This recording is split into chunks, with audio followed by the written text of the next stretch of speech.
जैसे विद्वान का दर्शन पाके बड़ा अच्छा लगा। मैं काशी क्षेत्र से आया हूँ और वृंदावन धाम में ही कथा चल रही है। अच्छा तो एक श्रीमद् भागवत पर एक जिज्ञासा है जी। तेजो वारि मृदाम जथा विनिमयो जत्र त्रिसर्गो मृषा धाम्रा स्वेन सदा निरस्त कुहकम सत्यम परम धीमहि। तो व्यास भगवान ने 10वें स्कंद के 10वें अध्याय में भी सत्यम व्रतम सत्य परम ते सत्यम कई श्लोकों में सत्य शब्द का बार बार उन्होंने प्रयोग किया। तो ये सत्य शब्द लिखने के पीछे व्यास भगवान का क्या आशय रहा होगा, इस पर आपके विचारों से थोड़ा सा। बहुत सारे कारण हैं। सत्यम परम धीमहि, पहला तो सत्यम परम धीमहि पहला प्रणाम सत्य को है जी। अब इस सत्य की व्याख्या समझेंगे रामचरितमानस से। जी जी। उमा कहाँ हूँ मैं अनुभव अपना, जी जी।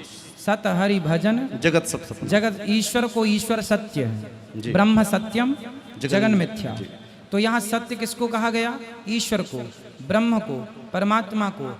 इसलिए किसी का नाम ना लेकर के कृष्ण को सत्य कहा या राम को नहीं। ईश्वर जो ईश्वर कृष्ण है, जो राम है, वो भगवान को सत्य स्वरूप जान के सत्य का ध्यान करने की बात हम उस सत्य का ध्यान करते हैं जिन्होंने तेजो वारी मृदाम यथा विनिमयो यत्र त्रिसर्गो मृषा, जिनमें तीनों गुण नहीं है, जो दिव्य गुणों से परिपूर्ण है। हम सत्वगुण रजोगुण तमोगुण से बने हुए हैं, पंच तत्व से हैं। इसमें क्या लिखा है? तेजो वारी मृदाम यथा विनिमयो यत्र त्रिसर्गो मृषा।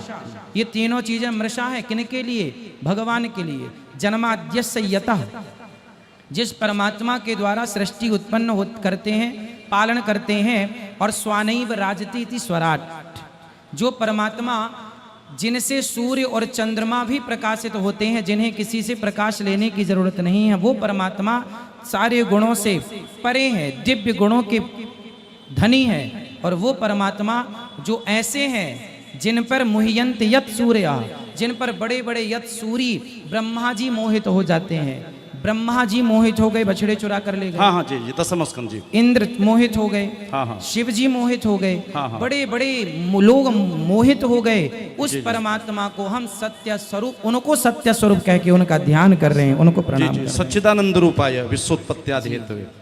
ठीक है। जय श्री कृष्ण। खुश रहिए।